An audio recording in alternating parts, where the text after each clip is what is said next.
Hello and welcome back to Beyond the Harbor R, or Redux. We will be continuing where we left off, which would be chapter 3, I believe. Redux. um, in the previous episode, which I guess should be named Recall,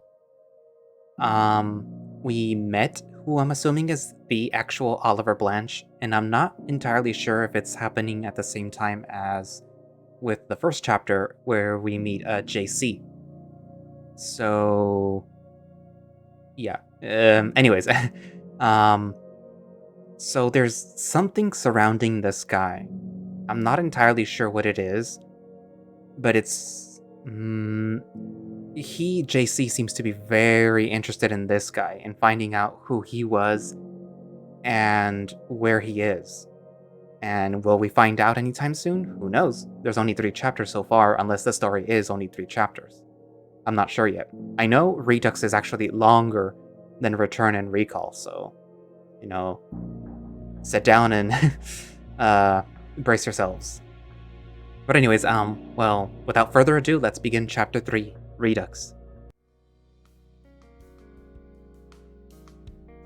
Breakfast is merciful enough to stay down in my stomach where it belongs. The consecutive waves of nausea that assaulted me showed some mercy this time, I suppose. I had woken up a disgusting mess of a man, but nothing a nice hot shower and a little TLC for my teeth couldn't fix. And hey, Sam's relentless flirting started up again after I was all cleaned up. That has to be worth something, right? Right? Despite my best efforts to pretend that I was having a normal day, the nagging memories of the previous night stayed fresh in my mind. Yo, you're staring off into space again. I blink. Huh? Again? His tail flicks behind him as he smirks at me. Yes, if I didn't know any better, I'd assume you were just doing it to mess with me. But maybe you are sick. He squints, smile growing wider on his smug little face. Has the virus spread to your brain? How long do you think you have to live? I frown at him. Hopefully long enough to put you in your place. He chuckles at my comment, but his expression only becomes more determined as he does. Hey, if you think you can handle me, that's already a step above where you were yesterday. Looks like it came at the cost of your attention span, though. I'm convinced your brain has just been leaking out of your ears since you went catatonic on the dock last night. I shake my head. I'm just having a hard time focusing through the nausea. It takes a lot of willpower to not throw up, you know. A bold lie, but I'm not fully convinced the truth is more believable. I want to talk to someone about what happened, but this isn't the guy. My gut tells me as much. There you go doing it again. Oh, fuck off. I'm thinking about Stuff. He points to himself. Hi, I'm Stuff. I smile. Hi, Stuff. Did you get our plans for the day together? He smiles back at me, nodding his head. Why, yes, I did. While you were busy washing the vomit out of your fur, I was, as promised, arranging some contacts to help out with your investigation. I tilt my head. How many of them are attached to your nether regions? None, but hey, if you want me to dump these plans so that we can talk about my cock, I'm absolutely down. I shake my head, folding my arms as I do. The original plans are fine, thanks. Your loss. He smiles. So, my first attempt was to call Veronica Henderson, the woman he was closest to throughout his life, as far as anyone could tell. Veronica? Pretty much everyone calls her V. That's with 2 E's. The neurons in my brain fire, connecting the information. Right, her. The buff girl that woke Oliver up. If those two were friends, they were definitely going through a rough patch. Well, I tried to give her a call, but no dice. She didn't pick up and I left a voicemail. We'll see if she calls me back, but I wouldn't hold my breath if I were you. He raises a finger to his chin. Say, how long can you hold your breath anyways? I frown and roll my eyes in response, and he chuckles before continuing. Next on my list, the other person close to Ollie, Donovan Keegan. I blink. Don? He nods. Yup. That shady kid that took off before Oliver did. I recline back on my couch and close my eyes. This guy is number 2 on my list of people to talk to, only behind Oliver himself. I dig my fingers into my cheeks, recoiling at the nightmares within nightmares I'd experienced the night before. Don's name and face were associated with the deepest, darkest part of Ollie's vision. I know I can't put too much faith in that vision, or whatever it was, but deep down in my gut, I could feel how real it all was. You have some thoughts? I nod my head. I'd like to talk to this guy, yeah. I open my eyes and recoil when I see the cat had snuck close enough to be face to face. Gah! He responds as I lean back as far as I can go, a toothy grin spreading across his face. Well, you're shit out of luck. I was pretty sure that the only person that had any way of contacting him was V. He tilts his head to the side a bit. So, we'd have to wait and see if she gets back to me. Before I get a chance to groan at the news, however, the cat interrupts me. But I remembered someone else who was involved, even if to a lesser extent. I raise an eyebrow. Was someone else involved with him before he went missing?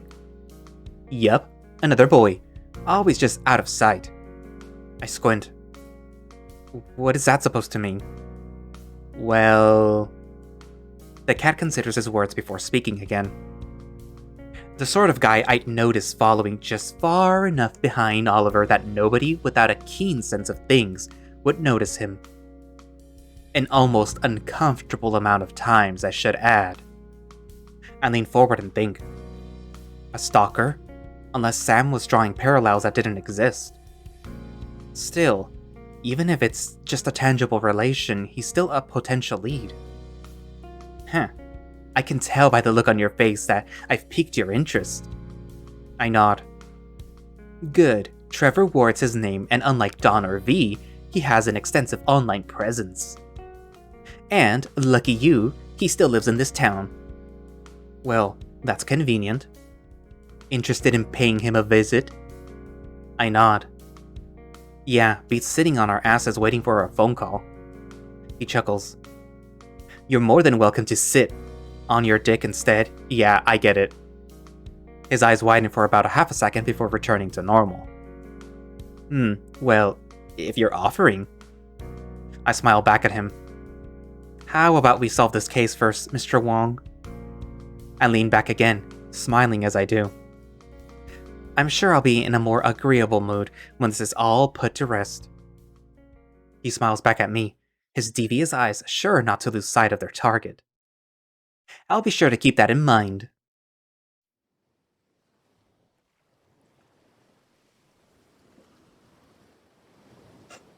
The cool breeze rolling off the nearby ocean ruffles my fur as I increase my pace to match Sam's. You weren't kidding. That was a pleasant walk. Are you just saying that because I walked it with you? He continues on, not looking back as he speaks to me. Hardly. I'd say it's been a really nice day, sans the fog, maybe. I'm thrown off as his pace rapidly slows, but I rebound quickly to match. Hold on, shut the fuck up. This is definitely the place. Probably. I glare at the cat. What? You didn't know where we were going? Hey, I had a pretty good idea. He folds his arms, stepping up onto the well-kept porch of the large, imposing house in front of us. I've never talked to this guy, but I remembered a guy that looked just like him living here. I squint at him, hanging back.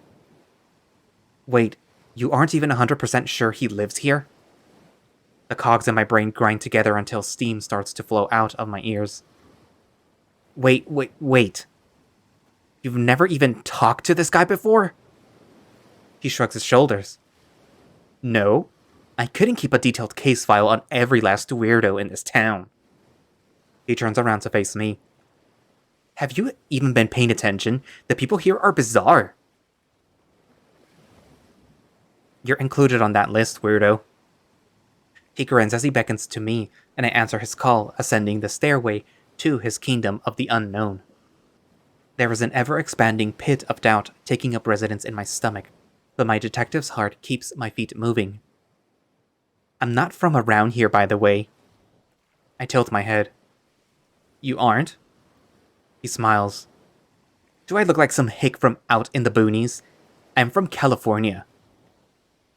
I shrug back at him, making a mental note of that as I approach the door. I'd be lying if I told him I wasn't thoroughly intimidated as my fingers hover over the doorbell. I look back at him, and, predictable response, he smiles at me. Exhaling, I overcome my doubt and press the button. And we wait. And we wait. And we wait. We wait? Waiting? We keep on. Alright, that's enough waiting around. Sam pulls me from my waiting trance, practically shoving me aside. Check this out. I know the trick. There's a trick to ringing a doorbell. I unfold my arms, placing a hand on my hip and leaning towards the cat. Surely you're not going to. But he does. Before I can stop him, his finger assaults the doorbell's weak point.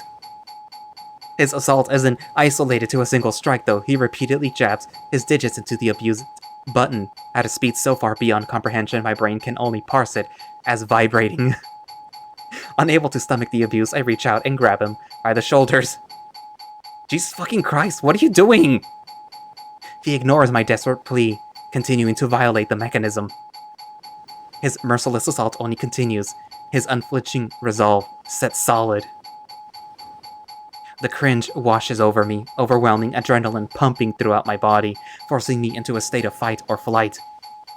I want to, no, need to run away. But the investigation... The dire circumstances of my fate weigh heavily on my heart. On one hand, this could be the sole lead needed to solve this case. On the other hand, I'll never live down such an intense attack of secondhand embarrassment. Compose your wary heart, Juan Carlos. After all, what is a man but... My melodramatic thoughts are interrupted, however, by the sound of the door just in front of me creaking open. I quickly let go of the cat and reset back to my previous position, composing myself. My cohort does the same. Can I, help you? I look on as a pale green eye reveals itself behind the door, now slightly ajar. I nod my head. Are you, Trevor Ward?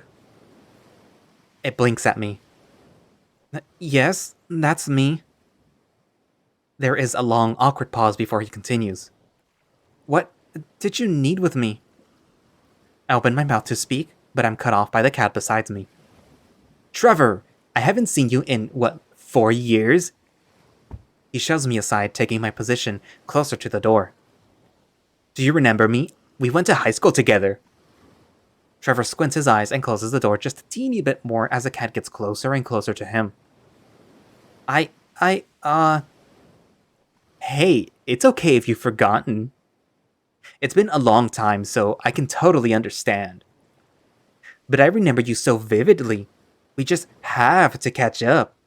Wouldn't you agree? Well, And I've got to figure out what you've been doing with your life. You look great. Have you gotten taller? And I don't remember your eyes being so green.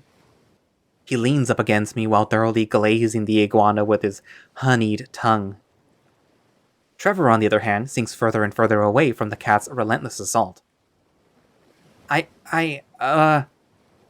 The miasma of discomfort he's exerting is dense enough to start a new plague. I have to do something. Listen to me, Trevor. I interrupt another of Sam's empty compliments. We're here to get some information. Can you please help us? You may be the only person who can. Please, will you just hear me out? The iguana closes his eyes and lets out a long, tired sigh. Listen, JC, did you notice how beautiful his scales are? Do you think he follows the same skincare routine his father does? The cat interrupts him again, though this time his reaction is different. His eyes go wide while his pupils shrink, and his mouth hangs open. If there was any attempt to hide the shock and terror that assaulted him at this statement, it was invisible to me. Wait just a minute. Is your father home? Sam turns his gaze back on me. You know, I just remembered that we always ask his father instead if he's uncomfortable answering us. I open my mouth to respond to him, but I am interrupted by the door ahead of us being yanked open. No, he's not home, but I can answer any questions you have. There's an uncomfortable silence that hangs in the air as I ponder what to make of what just happened. It doesn't sit right with me, but I'm not the one to look a gift horse in the mouth. Thank you, Trevor. I'm sure your information will be a bit... The cat beside me interrupts me by taking his elbow into my side as he beams his predator's smile on him. May we come in, kind sir? A painfully sounding exhale, similar to the one I had just made myself, escapes from Trevor before he stands aside. Be my guest. He waves one of his scaly hands, beckoning us to enter. While I'm still frustrated with Sam for hitting me, I follow his lead for now. As soon as I take my first step into the den of the beast, I stagger as I'm overwhelmed with a blast of humidity. It takes every ounce of self-control to not swear as I do. I had just gotten used to the chill, for fuck's sake. Over here, in the living room, you guys can sit on the, couch if you like. And what if I'd prefer to sit on the floor? Well, you can sit on the floor if you'd like. I just thought that, Nah, I'll sit on the couch. He smirks. My companion here may prefer the floor himself. I just like to keep the option open. I glare over at him before smiling at the lizard. The couch is just fine for me too, thanks. Trevor turns around to face us as we reach the spacious living room, nervously shuffling about as he makes eye contact. Alright. Can I offer you both something to drink? A generous offer, but I'll have to pass. The lizard seems to be thrown off by how quickly Sam answers him, but I'd become used to his quick turnarounds. Just water for me, please. He turns to me. With ice? I shake my head. No, thank you. His lips curl into a soft smile before he turns tail and walks into the kitchen. So, tell me. I take my seat on the luxurious couch and the cat sits down next to me. How do you handle a sudden change in heat like this? I rub a bead of sweat that had begun trailing down my forehead. Because I'm having a hard time adjusting. The cat typing away at his phone doesn't even look up as he responds. You were already in heat, weren't you? I furrow my brow. What? Not particularly. I was born in Tamaulipas, but I've lived in... You sure do look readable to me. I blink. How I didn't see that one coming, I may never know. We don't have long to sit and wait as Trevor returns from the kitchen with 2 drinks, a tall glass of water for me and a can of ginger ale for himself. Once he settles down into the armchair just across from us, I decide to break the ice nice and early. So, Trevor, care to tell us a bit about yourself?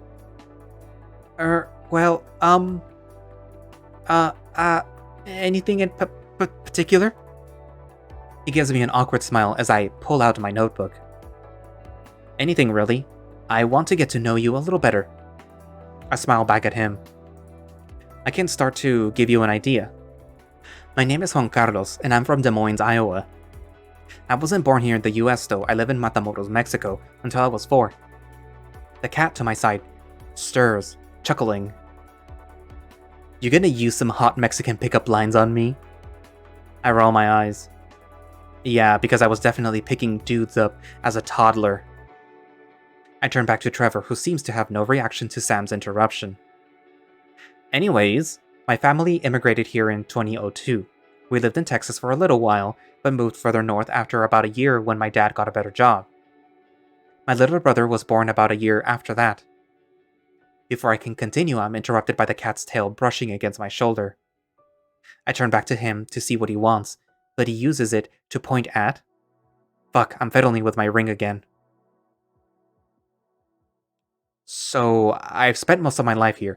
The only thing that I miss about Mexico is... I breathe out slowly. My big sister. The lizard's pale green eyes stare back at me as he registers the obvious pain in my voice. She stayed behind? I give him a weak smile. Yeah, she disappeared in 2002. Trevor blinks, seemingly taken aback. Sam, on the other hand, seems to have no reaction to my revelation aside from his usual smirk. I clear my throat before continuing. So yeah, I'm your average American guy. My interests include food, fashion, fabuleux, and finding out what happened to people who disappear. I give the iguana a knowing smile. Did that help? He stares back for what seems like a minute before stuttering out an answer. Yes, thank you. He takes a turn at coughing before speaking again. My name is Trevor Ward. Trevor Ward. I scribble in my notebook as he continues. I'm 23 years old and, I've lived here in Harborton for all my life. I graduated in 2014 and,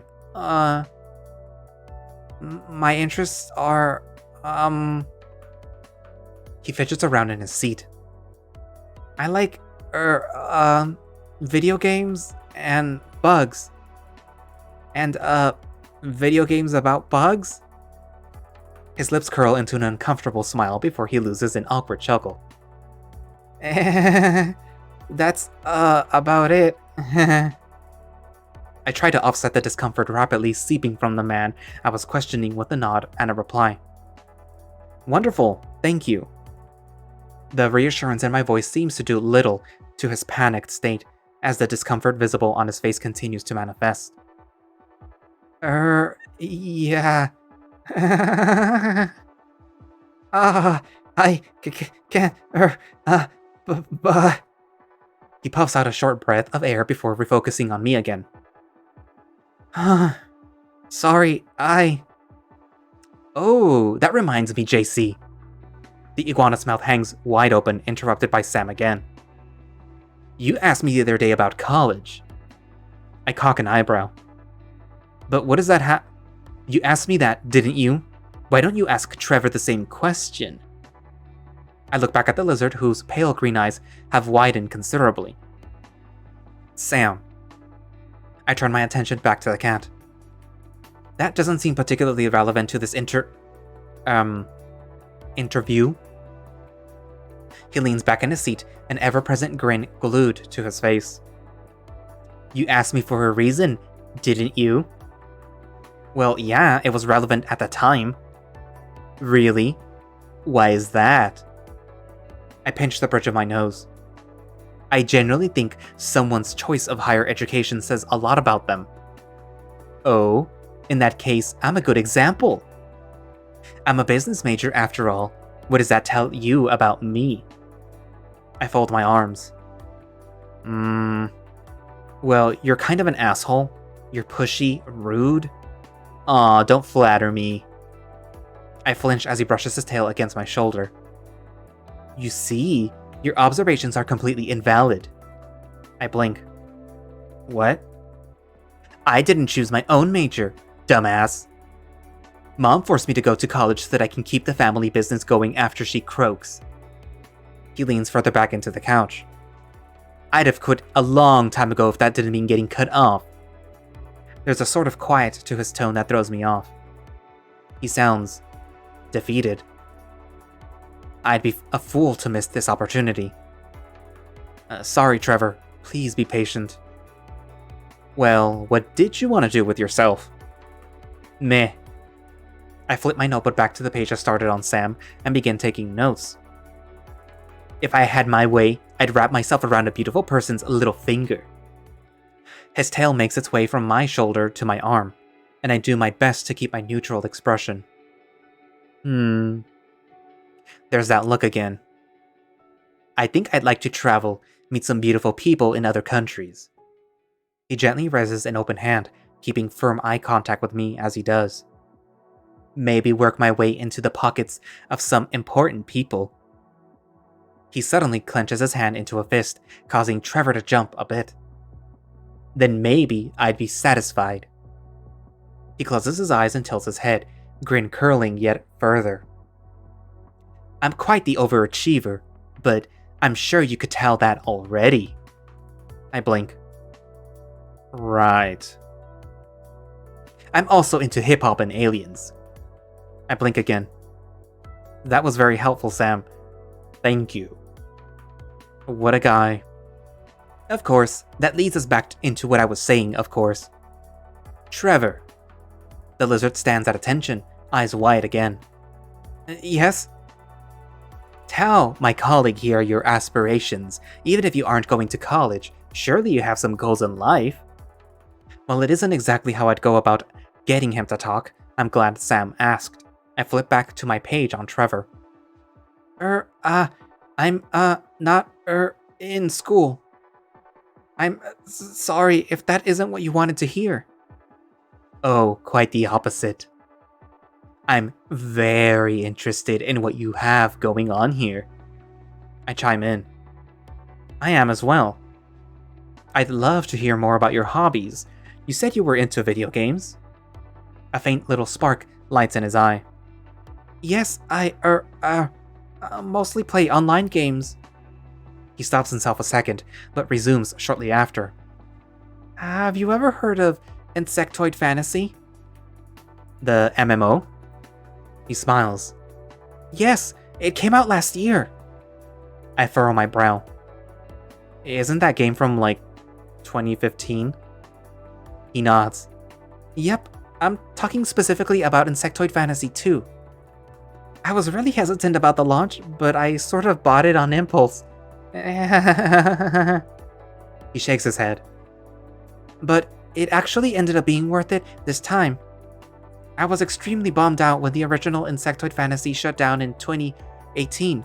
I bounced between MMOs for a few months, but none of them really grabbed me the same way. But luckily for me, the sequel, have you ever blah blah blah blah blah. I open my mouth to respond, but before I can get a sound out, he's already talking again. I was honestly very surprised that the formula worked, but oh god, I can't read that. It's too fast. I put my pen down as he continues. Of course. I look over at Sam, who's retreated back into his phone. Though the lizard was hesitant at first, Sam's continued prodding was pretty successful at getting him to open up. I don't approve of his methods, but I am thankful that he could do what I could not. But when raid progression started, a lot of people were unsure of how. My methods haven't been quite as successful at getting usable information. Sorry to interrupt, but there's something else I need to ask you, Trevor. He stops his babbling and tilts his head. Huh? About my gear setups for the raids here? I shake my head. No, as interesting as that is, there's something I need to know more. I take a deep breath. And? Exhale. What do you know about the disappearance of Oliver Blanche? As soon as that name passes my lips, the atmosphere of the room changes altogether. Any sort of joy that had been radiating from the lizard's scales evaporated into the air like late morning dew. He stares at me, mouth wide open as his posture shifts. I fold my arms, balancing my notebook in my right hand. I don't... I bore my gaze deeper into him, keeping my own posture firm and expectant. His irises continue to shrink as he stammers. Trevor, please. His obvious discomfort fills the entire house. The fact that this question puts him in such a distressed state tells me everything I need to know. Sam was right on the money. This is a lead, a big one at that. How much does he himself know? You aren't in trouble, Trevor. I'm just trying to figure out what happened to Oliver, and my associate here had a hunch that you may know something. Please. I soften my gaze. Can you please tell us what you know? Anything will do. Anything you know about him. Er. His tone trails off, and he slumps over. I knew him. Yeah, you did. I used to see you follow him around when you were in high school. Trevor stiffens up at this revelation, despite how casually the cat said it. I shift my glance over to him, but he hasn't even looked up from his phone. Yes, but it isn't like that. I mean, I didn't know him, but... No, I never talked to him. He yelps before his posture slips, and the life drains out of him again. I never got the courage. His head follows his shoulders into slumping, utterly defeated. Saved by Sam again. I can still recover this without him. I understand. I really do. I've been in the same position, unable to talk to people that I've been interested in. It can be hard. And when the opportunity slips, it leaves you with a lot of regret. It can be hard, but it doesn't always mean the opportunity is gone forever. I stand up and approach him, hand outstretched. Oliver may be out there somewhere. That's why I want to find him. He may even want to see you two. Just as I reach out to the lizard, however, he begins to shake. Violently. No! You don't! His hand balls up into a fist as he jerks his head up to look at me. His eyes are full of disgust, whether they are for me or for himself. You don't understand! Nobody does! There's a loud creak as he stands. Not you, not him, and especially not my dad! He throws his hands to his side as he groans and collapses back into his seat. I, however, remain steadfast. I offer him my hand again, determined. Help me understand. Tears stream from his empty eyes as he stares at me. Any sort of fire from the outburst had quickly faded as it becomes hollow again.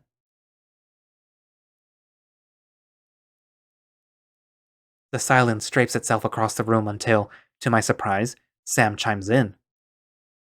Your dad, he's the chief of police, right? Yes. He was responsible for the Oliver Blanche case. A bead of sweat rolls down my forehead. I had a feeling. I just wanted to hear you say it. My eyes bulge out. I could feel... But you... My brain pushes up against my skull as a severe pain pulls my full attention. I grip my chest and feel my heart pounding in its prison. Stop it. Stop it. This isn't the same. Calm yourself. Calm. Calm. Calm. When I come to, I'm just where I was, arm outstretched to this strange man.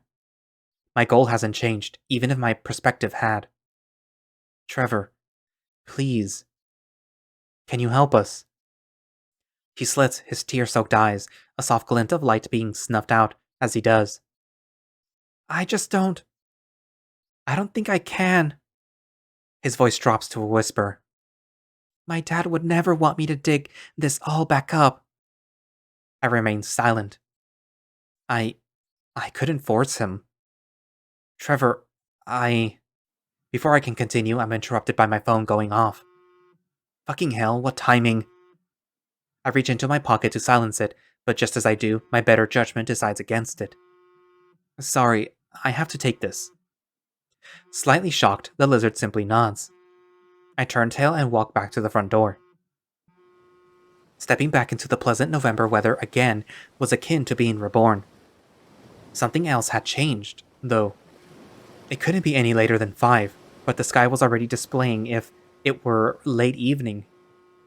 Between that and the fog, things are weird, here on the East Coast. Drawing in a deep breath, I reach into my pocket and pull out my phone. Restricted number. Well, it isn't Mom. I drag my finger across the accept call icon and raise it to my ear. Hello? Hello, this is Veronica Henderson, reaching out to Juan Carlos Santana. Even if she hadn't introduced herself, I'd have recognized that voice immediately. Yes, this is him. Wait, you have to proceed carefully. Cool your heart. She doesn't know that you know her. I cough quietly. Can I help you? There was a silence on the other end for a second before the familiar tone picks back up. Yes. A mutual contact reached out to me and asked me to get in touch with you. Mutual contact?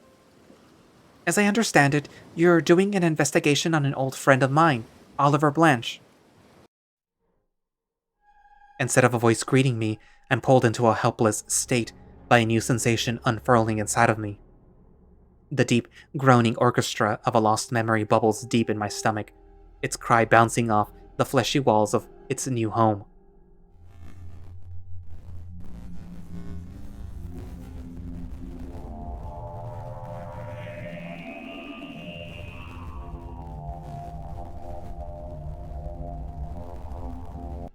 My brain couldn't hope to comprehend the slurry of noises it made, the churning moans of a presence unknowable, in a language unspeakable.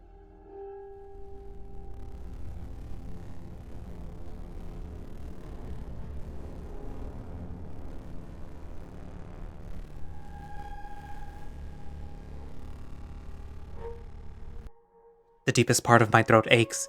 I feel its appendages dig in as it attempts to climb out of me.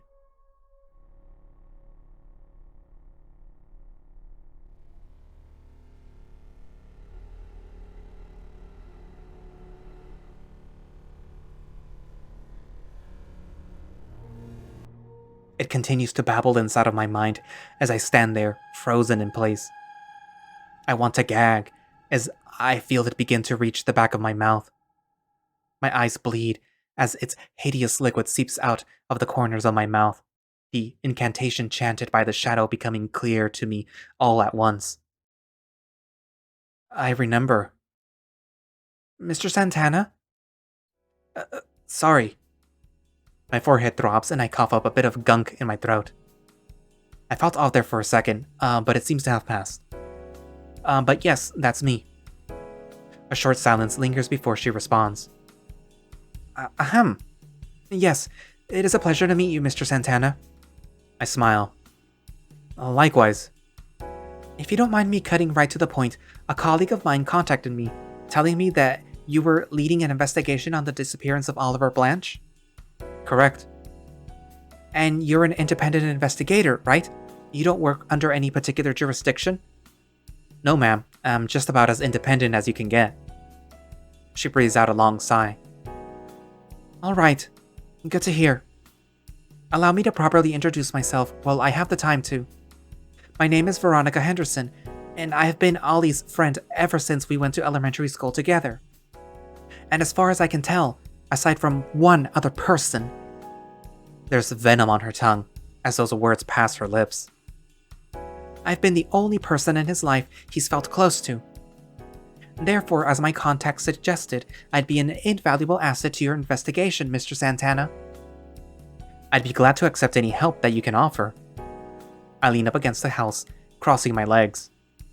Though, if you don't mind me asking, our mutual contact wanted to remain anonymous for whatever reason.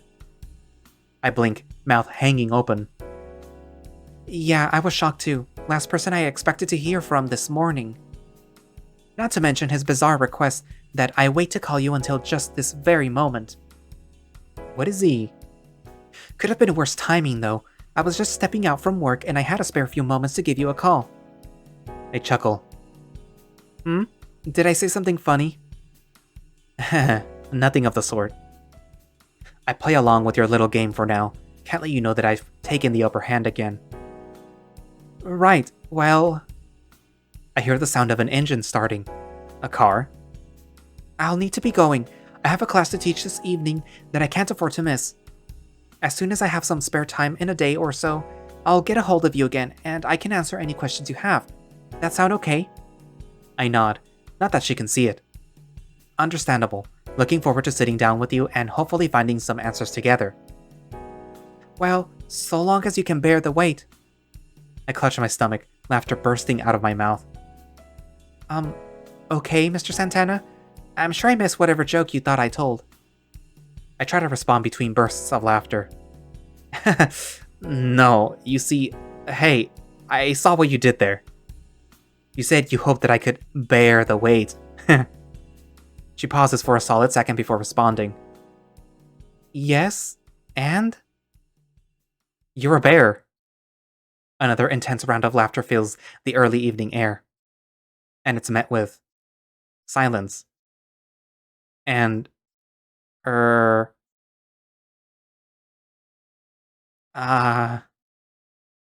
forgive me, I'm a bit of a sucker for a bad joke. Right. I need to go. Goodbye, Mr. Santana. Before I can respond, she hangs up. It dawns on me all at once and forces my stomach into a freefall. My ass follows in its example, and I slide down the wall in shame. How the hell would I have known that she was a bear? I mean, of course we knew. But... God damn it! I bury my face in my hands. I'm a goddamn fucking idiot.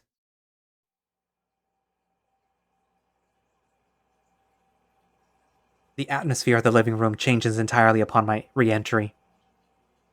While the cat doesn't look up from his phone, Trevor's gait as he approaches me is awkward and stifled. Hey, JC, I changed my mind. He stops just in front of me, breathing heavily. Whoa, slow down. What's going on? He shakes his head quick enough that I can feel the air around us stir. No, I mean it. I'll do whatever I can to help you guys out with your investigation. This turnaround. What the fuck did you do to him?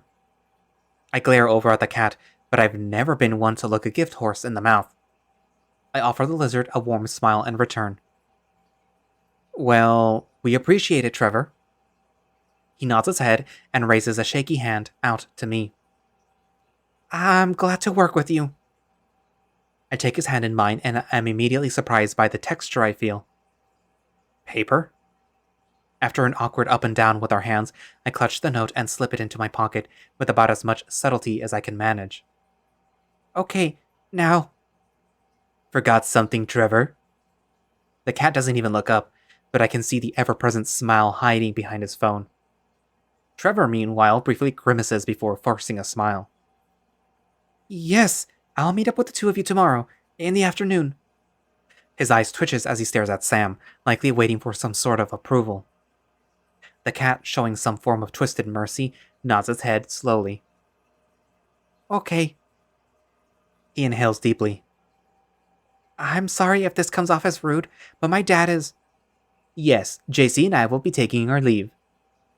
He presses a discreet little button on the side of his phone, before standing up and shoving it into his back pocket. See you tomorrow, Trevor. Another forced grin from the lizard. Goodbye. See you tomorrow. A soft chuckle escapes his throat as Sam approaches the door, his eyes raised slowly from the floor, making contact with mine. His eyes are complicated. Deep inside of those green seas, I can see the buildup of years of anxiety and fear. But there was a little spark of light that caught my eye, the tiniest tinge of hope. I clear my throat, mustering up the most comforting tone that I am able. I'll see you tomorrow, Trevor. He responds with a slow nod, eyes closed and shoulders hanging lower than the atmosphere of his home. Without saying another word, I turn tail and follow the cat out of the door and back into the cool evening air once again.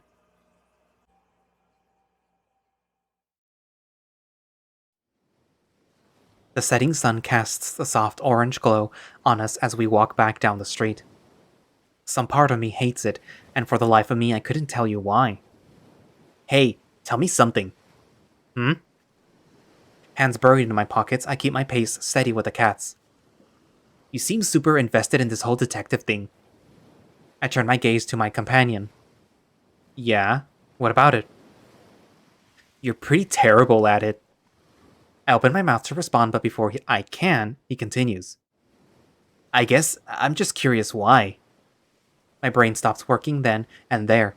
Must be the light. Well,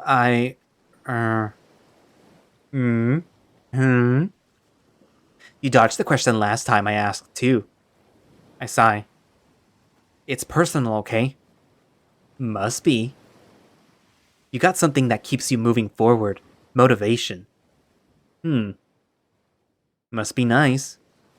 We walked together in the quiet evening air for a little while. The sounds of the waves crashing just a few yards away was constant, but refreshing. I'm surprised by how quickly I've gotten used to the smell of salt. I could barely tell it was abnormal anymore. I'd have guessed something changed. With a renewed sense of vigor, I speak again. My sister.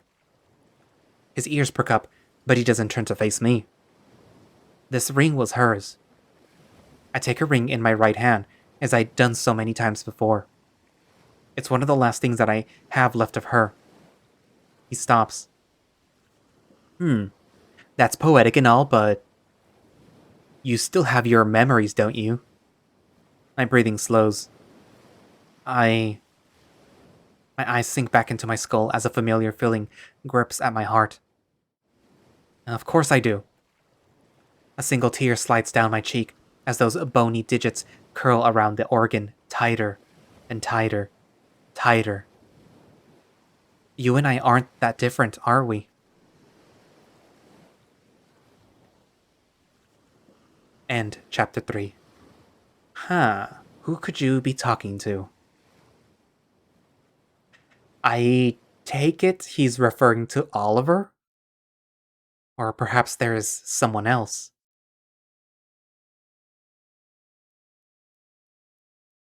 Hmm, did I just unlock the previous version of this game?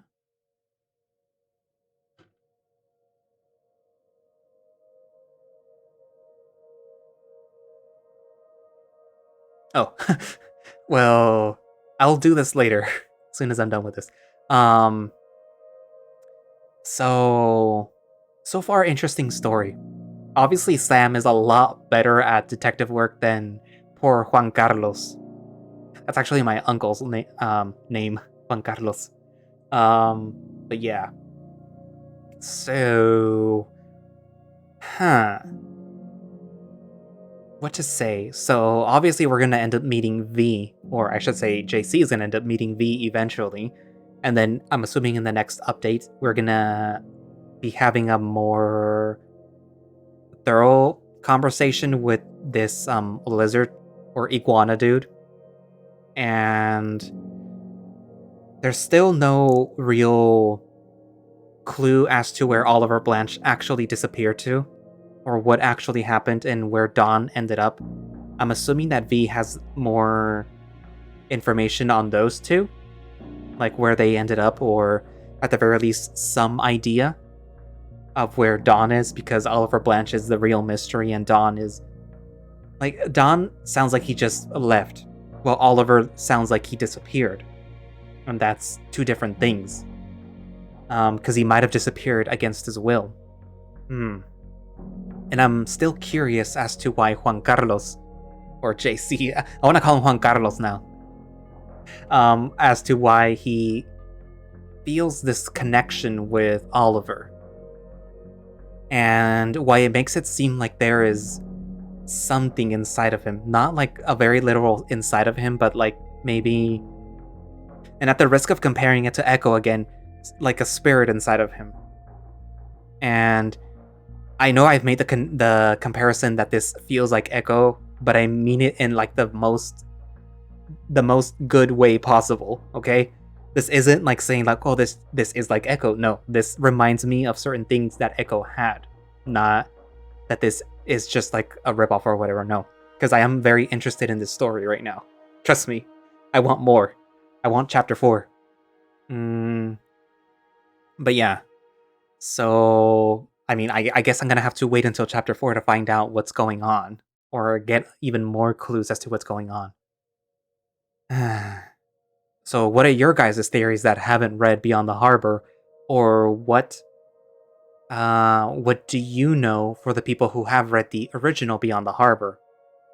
Because I'm assuming this little moon icon down here would be a bit about the original version or something. I'll click on it on my own time, okay? Anyways, so thank you all for watching / listening. If you would like to play Beyond the Harbor R yourself, you can find it over on itch. You can also find a direct link to the itch page on the creator's Twitter, which will be down in the description. And if you would like to support the project, there will also be a link down for the Patreon. And I guess that's it for now, and I will see you guys in the next episode. Bye-bye.